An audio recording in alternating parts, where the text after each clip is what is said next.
Hey squaddies, happy Saturday! Good morning, good afternoon, and good evening, whatever you're listening or watching. Hello!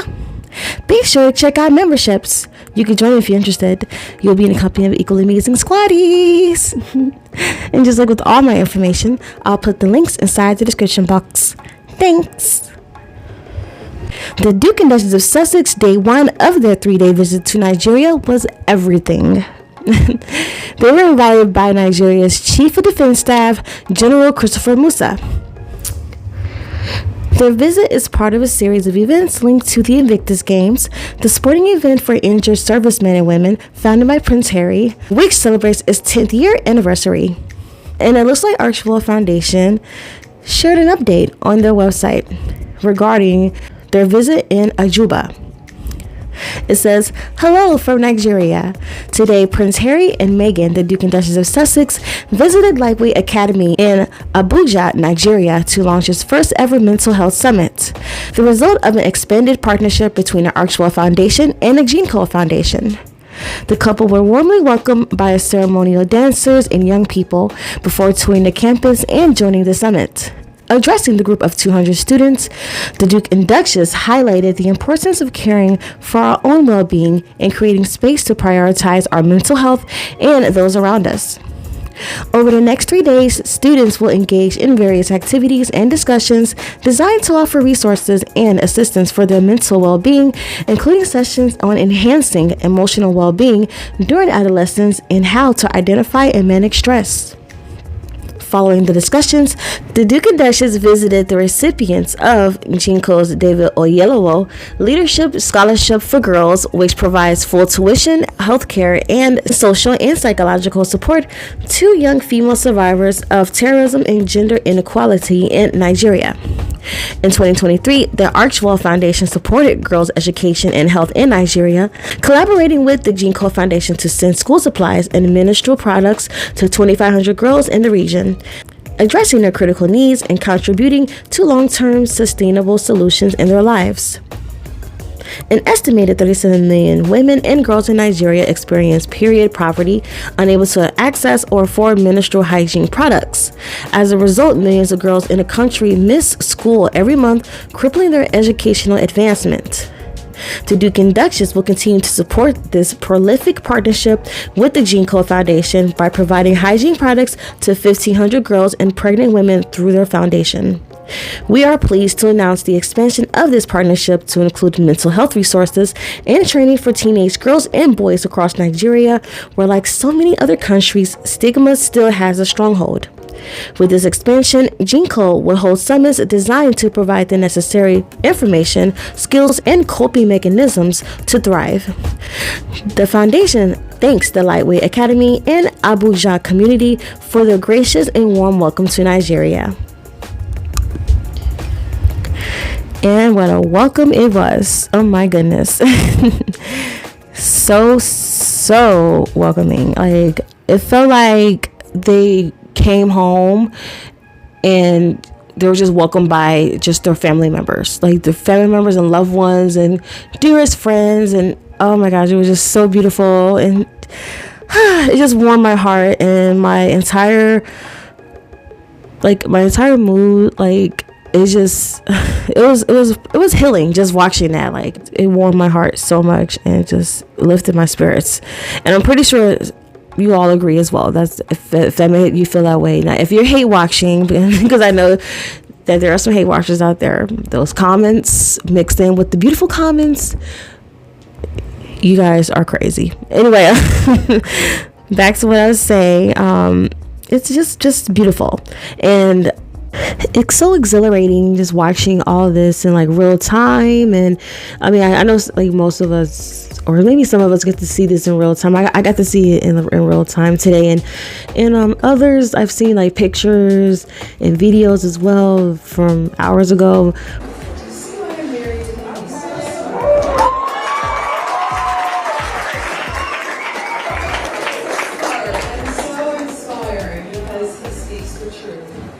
But like just seeing just how happy everyone is that Harry and Meghan are in Nigeria. Harry and Meghan got to visit the capital, which is Abuja, and I also got to visit Kaduna. I mean, in the whole world, they're loving this as well. They like, it's like, I mean, I didn't really exist for most of Princess Diana's reign. Like, I was very, very, very young, but I remember her. I did, and I thought it was just amazing that like princesses are real, because I didn't like, you see the princesses in fairy tales, and if they're not real, and then you see one on TV or in the magazines, and and like Harry, he has like the heart of his mother. You can see it, and of course Harry and Meghan, they both carry on her legacy in the most beautiful and wonderful way. And you see the people in Nigeria, they're sharing their gorgeous rich culture with them. They're giving them like gorgeous necklaces, and they're like dancing, interacting. Like, it's nice to see them having a good time there as well, even though they're there for business. But you can also be there to to have fun with the people, and it's so natural how they're just interacting with everybody. It's not fake. It's not for like photo ops or anything like that. Like, yes, taking photos and videos for memories, purposes, but the world press is out there as well, which is you don't really see that for like even the biggest politicians. Like, they're just showing the world how it's done. They're showing, and I mean, I don't really want to mention Harry's like fake and phony relatives, but I mean, I have to. Like, you don't see this much attraction and attention and status for the welfare royals, like, at all. Like this is just proof that bots, like there's bots out there on the computers or on social medias who say all this negative stuff, but then there's reality as well. And you see that the reality, that Harry and Meghan are the real deal. They're doing their thing. They are well loved. They are actually, in my heart and soul, I honestly believe that they are the most popular royals, even though they're not working royals and they're not really associated with it like that. People call them prince and princess, which yeah, they are. they really are the most popular royals. And Charles and William can buy all the bots. They can buy all the newspapers in the UK that they want. You can never beat the truth. The truth always comes out either way, no matter how much you try to hide it. So good on Harry and Meghan on their first day in Nigeria. And of course, they mentioned in their update that they were greeted by traditional dancers and met some of the primary school children who are all excited to seeing them visit their school, and they were gifted with traditional Nigerian necklaces of wooden beads. So beautiful. It actually went so well with their outfits, with the looks that they were going for. Love it. Meghan's we here look good with it, but we're gonna focus on Meghan's Heidi Merrick dress. It went so well with it. Like, it was beautiful, and that's a perfect dress to wear in that weather. Like, I was looking up the weather in Nigeria, in particular Abuja. Oh my gosh, it's so hot out there. It's in the 90s. That's like where I'm located. It gets in the 90s, like around, you know what? I don't even know. Because like when I was a kid, it would get into the 90s, like around like late June and July, and August would be like in the hundreds sometimes. But yeah, anyway, yeah, Meghan looked fantastic though. In her outfit, she looked like one of the girls. Like, you could really see her gorgeous, beautiful Nigerian. Like, she looked like a Nigerian woman, like beautiful, regal, stunning. I don't know, just something about like African women. Well, I guess like just black women in general, I guess. Like, I guess I'm being a bit biased, but there's just something about like it looks just so beautiful. Like there's the skin, the nose, like everything, that facial features, the body. everything in the styles that they've accessorized, you know what I mean? And Meghan had it going on, as I think that's what they said. I'm trying to remember who would say something like they got it going on or something. A relative of mine was saying something like that.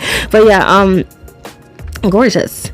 And also during their tour, the couple visited a kindergarten class with children aged up to 5 who were dancing, and they sang at one point. Harry and Meghan got on their feet and joined the class on that really adorable song, Jump Up, Turn Around. Here, I'll let you guys check it out. I really hope I don't get copyright for this, but yeah, check it out.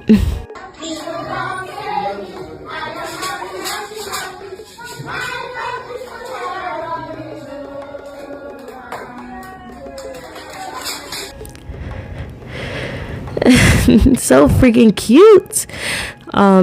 They also mentioned their own family, Archie, who just turned 5 earlier this month, and little Beth. Meghan said that dancing was little Beth's favorite class, adding, maybe it's all the jumping around. And during the visit to a STEM class, when the pupils showed the robot cars they had created, Meghan added that Archie likes construction. Yeah, you know what? She just doing what every proud mom does. So if you want to complain about that, then there's something seriously wrong with you. And this is just for the hate watchers in general, because I know that they're going to be saying like, oh, she always makes it about herself.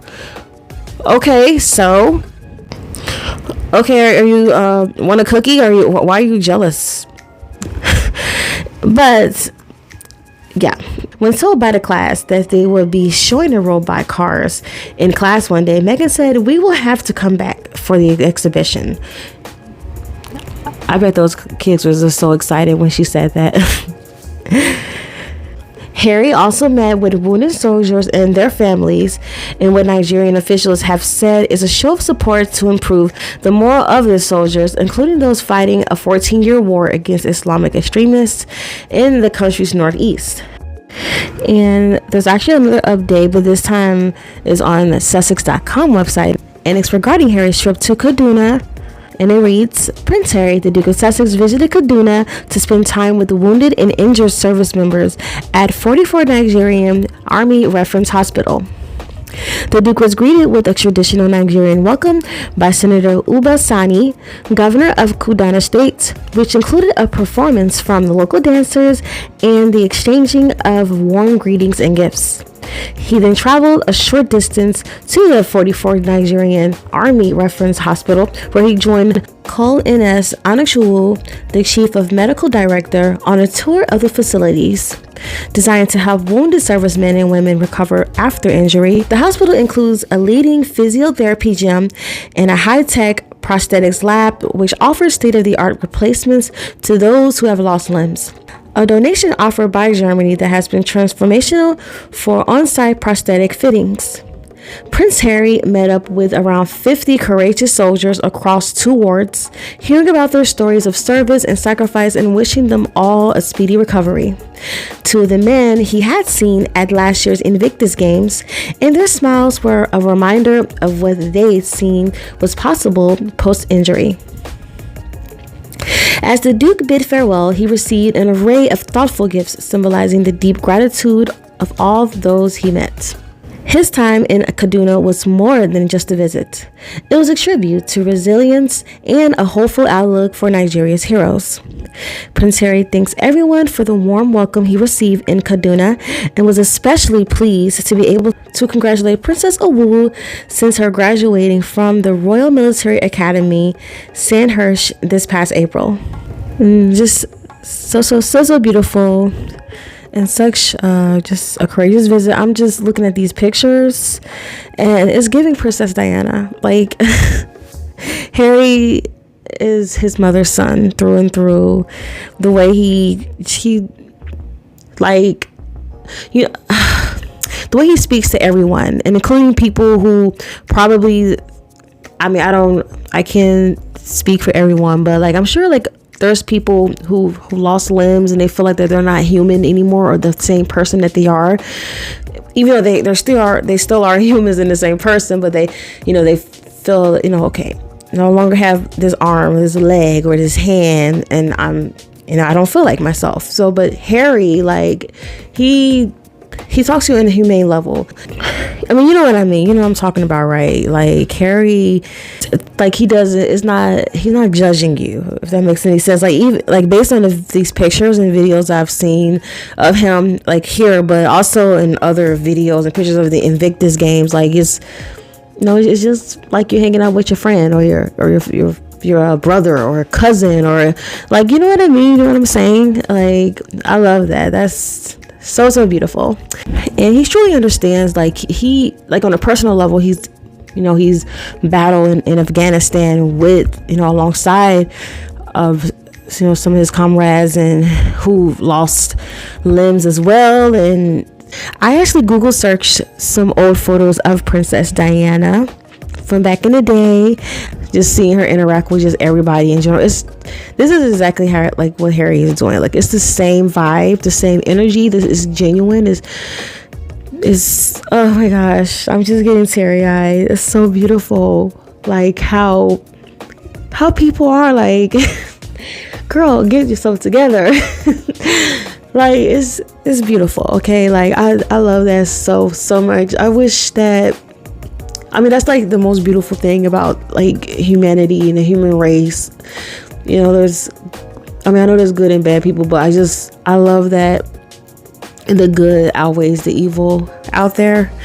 And I just love that, Harry and Meghan are just truly making the world a better place and giving these people, like, hope in their lives, making them feel like the human beings that they always have been, whether you're missing a limb or not, so God bless Harry and Meghan, and as well as everyone in Invictus for just bringing hope and joy and inspiration and life back into these people, bringing back the life that they lost or thought they lost. Oh my goodness, get a hold of yourself.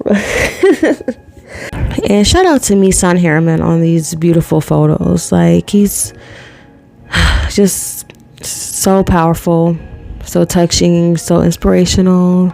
Thank you for capturing these moments and sharing it with all of us. And Governor Sani gifted Harry a portrait of him with his mom and another one with Meghan. He refers her as Princess Meghan. Just so beautiful the paintings are.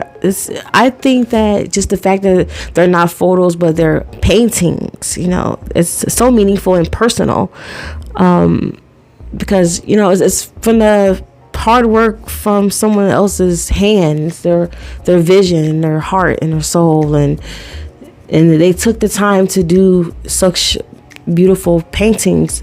And it's an honorable and lovely gesture to express honor and love and appreciation and alliance from Nigeria for Diana. And now Harry and Meghan are carrying her legacy as well, and I love it. And this is just day one. Like, oh my gosh, can you imagine what day 2 and day 3 are going to be like? I'm looking forward to it. And before I end this portion of the podcast, we got to talk about Meghan's Heidi Merrick dress, the one that's sold out. Like, you can't get it anywhere right now. It's sold out, like, as usual. Marco Sparkle, that's what they call it, Marco Sparkle. In the meantime, why don't you go to my Amazon storefront and just check out the budget friendly versions of Meghan's dresses. I mean, that one, I just added in some lovely summer dresses that looks like that dress as well. You can get some cute, like, accessories with them, and just looking like a beautiful duchess this summer, because why not?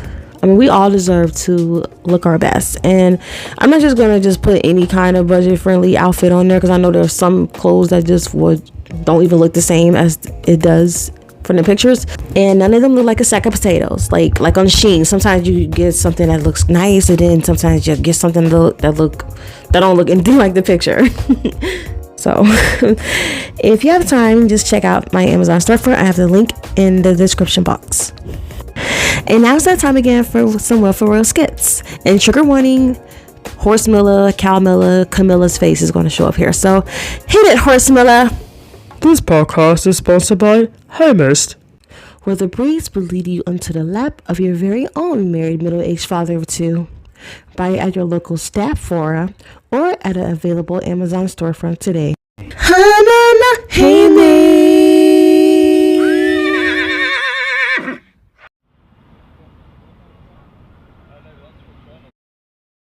I can't believe my eyes. Why is that damn boy getting so much press than mine? Harold is only a spare. Tampon baby. The bastard does seem to be well loved amongst even our own in Britain. Not even my friends at the Daily Fail can convince the public otherwise. He's beloved globally, and for what exactly? I'm the bloody king. And the media is blaming me for the reason why Harold isn't returning to England. I'm the reason why his requests to bring in those blacks have been denied. Meghan is half black. Her children with Harry are black. They ruin our lineage, and Harold expects me to accept them? And people have to know to also love her. Now you know how I feel. What are you doing in my office? I had to pretend I know about her whereabouts, and once again, Harold stole Africa from me. Africa was mine! He's lost it. I am incandescent with rage! Even the press was making fun of me today. Well, they were praising Harold. Then what are we going to do about it? Release more articles, purchase more books to discuss about the scandals in Africa, purchase trolls to criticize Meghan. That didn't work before. Or you and William can do an event together and pretend to like each other? Absolutely not. Then what other choice do we have? I have one suggestion. What? All of you, out of my office, at once. And that's all for this podcast. And I hope that your days are full with blue skies, sunshines with positive vibes. I'd like to thank you for watching. Don't forget to like, comment, share, and subscribe, and hit that bell. Also, join a membership. I have the links inside the description box. My name is Deanna, and you are watching Thriving with the Narcissist. Talk to you soon.